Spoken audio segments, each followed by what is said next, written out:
Let's start with the frustrating and work our way towards the terrifying reasons why stepping into the cage with Khamzat Chimaev is like playing dodgeball with bricks.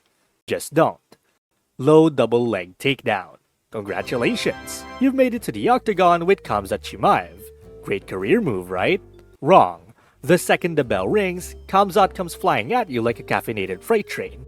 And your entire game plan? It's now a game over plan. Let me take you back to UFC 267.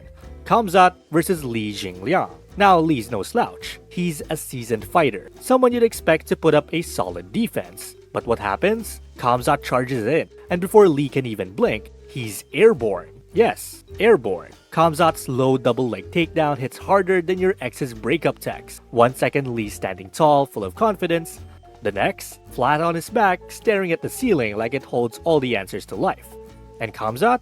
Oh, he doesn't just stop at the takedown.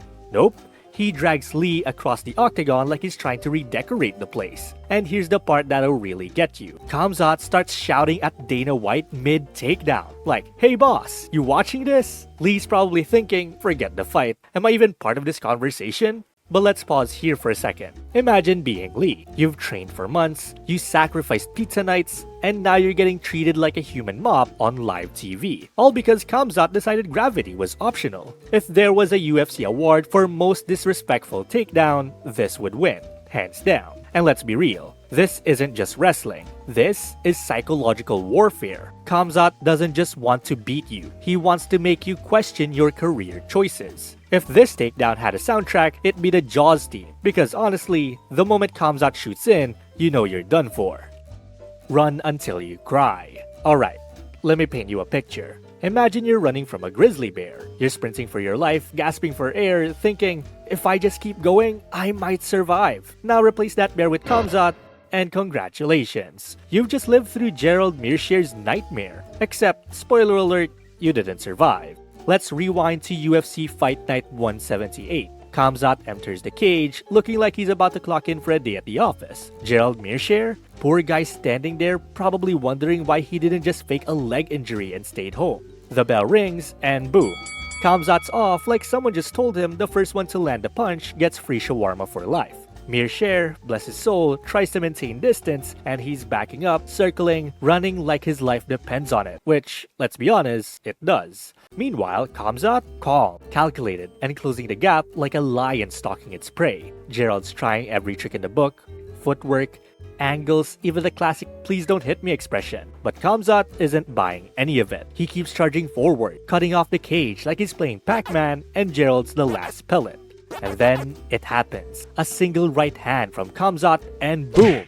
Gerald hits the canvas faster than you can say, maybe I should have picked a different sport. 15 seconds. You can't even microwave a Hot Pocket that fast. Now here's the thing. Watching Khamzat hunt you down is like being in a horror movie. Except, there's no escape, no hiding, and no sequel. You're just done. Gerald wasn't just fighting to win. He was running to survive. And the crazy part? That's exactly what Khamzat wants. He thrives on the fear, the desperation, the oh god please no energy. So if you ever think about stepping into the cage with Khamzat, here's some advice. Start running now. Not because it'll save you, but because it might prepare you for the sprint you'll be doing inside the octagon. Good luck, you'll need it. Gas cardio freak mode. Now here's the deal. Fighting Khamzat isn't just about surviving the punches or avoiding the takedowns. No. It's about surviving the entire freaking fight while he's in what I like to call gas cardio freak mode. And trust me, once he flips that switch, you might as well cancel your plans for tomorrow.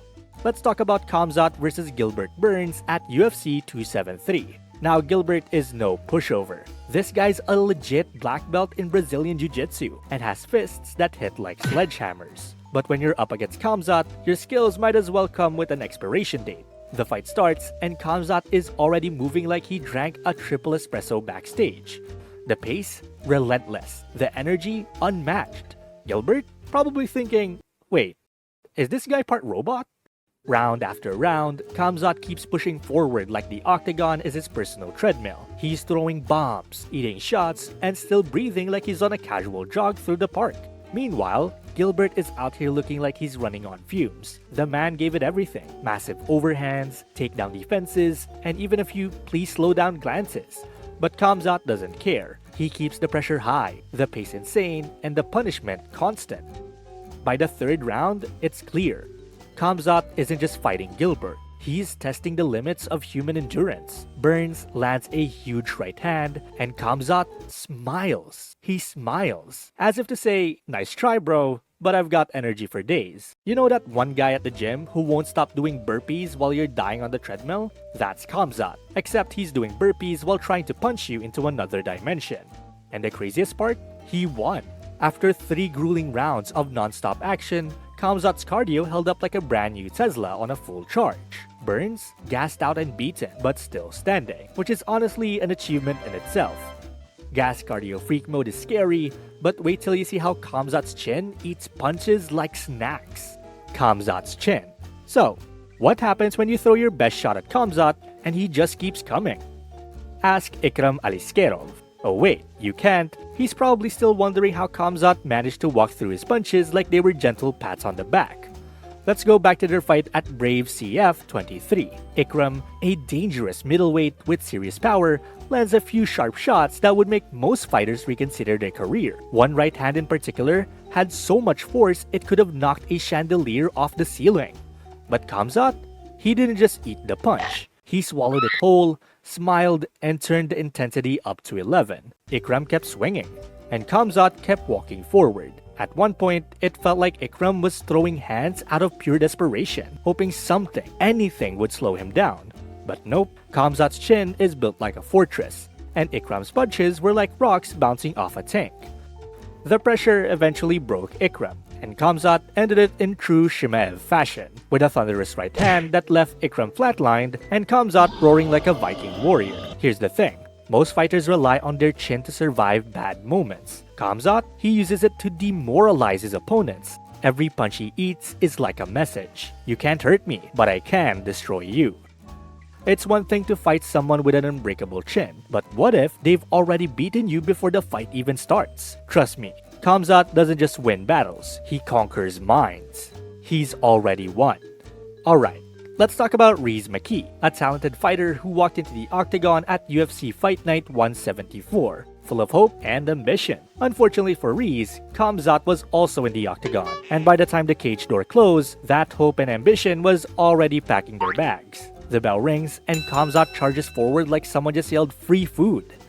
Rhys doesn't even have time to throw a single jab before he's flying through the air, courtesy of Khamzat's takedown. And let's be clear, this wasn't your typical takedown.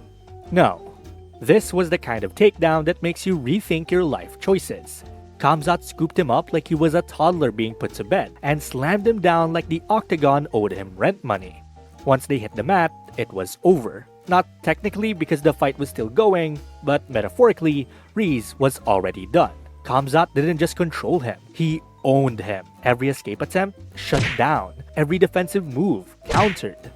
At one point, it felt like Rhys was trying to solve a Rubik's Cube blindfolded while Khamzat was slamming his head into the mat for fun. And Khamzat, he's smiling through it all, shouting at Dana White mid-fight, as if Rhys wasn't even there. Imagine being so dominant that you can hold a conversation while breaking someone's spirit. By the time the ref stepped in, Rhys looked less like a fighter and more like a guy who just survived a natural disaster. But here's the thing.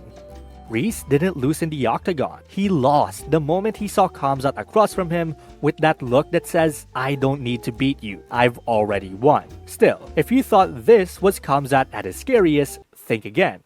Because once Smash Mode activates, things don't just get worse, they get downright apocalyptic. Smash Mode activated. You know that moment in a horror movie when the monster stops playing games and just goes for the kill? That's Khamzat in Smash Mode. Except this ain't a movie, and you're the one trapped in the cage. Let's talk about UFC Fight Night 185 against John Phillips. Now Phillips isn't a rookie. This guy has power, experience, and a reputation for being tough. But Khamzat didn't care. From the opening bell, it was like watching a predator play with its food. Within seconds, Khamzat shot for a takedown, slammed Phillips into the mat, and unleashed hell. Punches, elbows, relentless pressure. It was like Khamzat had a personal vendetta against the canvas for daring to exist. Phillips looked completely helpless, as if someone had replaced his fight camp with a yoga retreat. At one point, Khamzat landed 192 strikes to Phillips's 2. That's not a fight, that's a crime scene. And the scariest part is that Khamzat didn't even look tired. While Phillips was gasping for air, Khamzat was still in full beast mode, screaming at the ref like he hadn't had enough yet. By the time the fight ended, Phillips wasn't just defeated, he was obliterated, left wondering if he'd accidentally signed up for a different sport. So here's the takeaway. When Khamzat activates Smash Mode, it's not about surviving. It's about hoping the ref saves you before he completely deletes your existence. Check out this next video, or Khamzat shows up at your door ready to test your chin. And trust me, you're going to want to watch the next video before he gets there.